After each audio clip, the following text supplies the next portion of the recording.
Happy Halloween, fans of Thomas and Friends. Today I'm going to read to you a story called Halloween, based on an episode from the 8th season of the same title. Hope you enjoy it.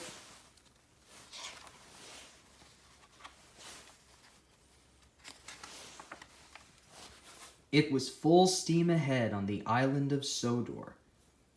All the engines were running on time.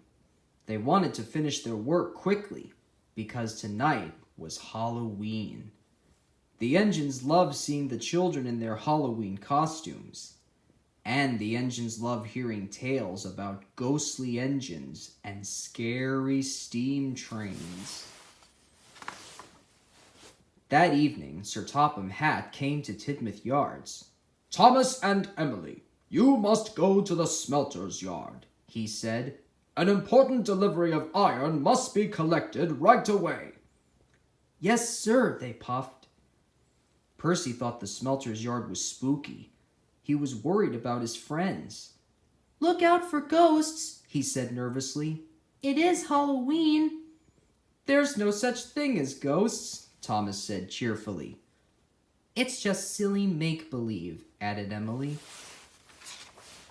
And they steamed off to the smelter's yard. The sun was setting, and it was getting dark. "Imagine being scared of Halloween," puffed Thomas. "Or the smelter's yard," sniffed Emily. "Pah!" added Thomas. Thomas and Emily enjoyed feeling brave. But when they got to the smelter's yard, it was very spooky. "Oh my," whispered Emily. "Oh dear," hissed Thomas. They puffed slowly through the piles of jagged steel and twisted scrap. The air grew hotter and the smoke grew thicker. Arry and Bert were lurking nearby.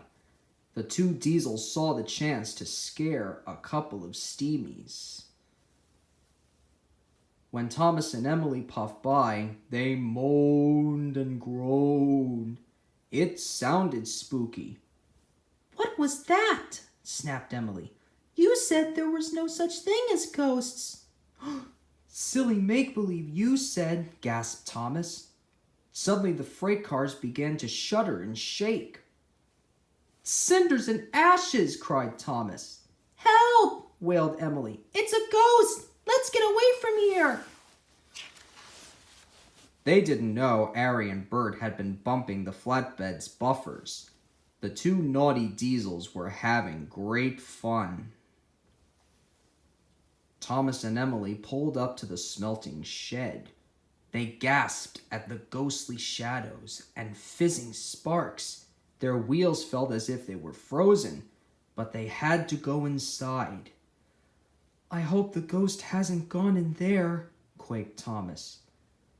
"Me too," quivered Emily, and they both rolled slowly into the smelting shed. Inside, chains clanked and strange shadows danced across the walls. Must be brave," Thomas puffed, but it was spooky. Emily was turning around, ready to shunt some freight cars. Suddenly, a great whoosh of sparks lit up the shed. "Bust my buffers!" cried Emily. Emily was scared. She didn't notice the huge white tarp. It fell, covering her from funnel to footplate. "The ghost! It's got me!" She steamed away as fast as her pistons could pump. Thomas thought Emily was the ghost, and he raced out of the smelting shed. "The ghost is after me!" cried Thomas. Arry and Bert thought Emily was the ghost too, and they raced away. Thomas was right in front of them, and Emily was right in front of Thomas. "Help!" Emily cried. "The ghost has got me!" Arry, Bert, Thomas, and Emily raced toward Tidmouth Sheds.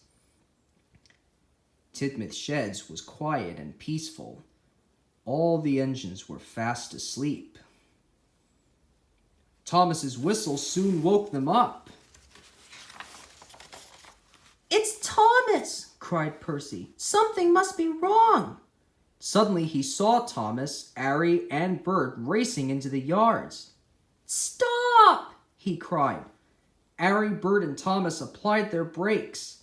They stopped just in time. "The ghost is after us!" called Thomas. Percy was scared.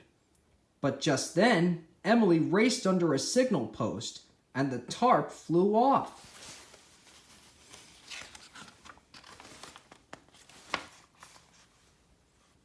"That's no ghost," said Percy. "That's Emily." The engines didn't feel scared anymore, but they did feel foolish. Sir Topham had arrived wearing his pajamas. "What is all this fuss and bother?" he boomed. "It has caused confusion and delay." "But, sir," cried Thomas, "the flatbeds were rattling." "And we heard moaning," said Emily. "And groaning," added Thomas. Sir Topham Hatt looked at Arry and Bert. "Do you know anything about this?" he asked sternly. "It was us, Bert mumbled. "For your punishment, you will go back and collect the iron at once," said Sir Topham Hatt. "Yes, said Arry and Bert, and they rumbled away. Whenever Thomas and Emily went back to the smelter's yard, they knew there was nothing to be scared of. After all, there is no such thing as ghosts. It was all silly make-believe.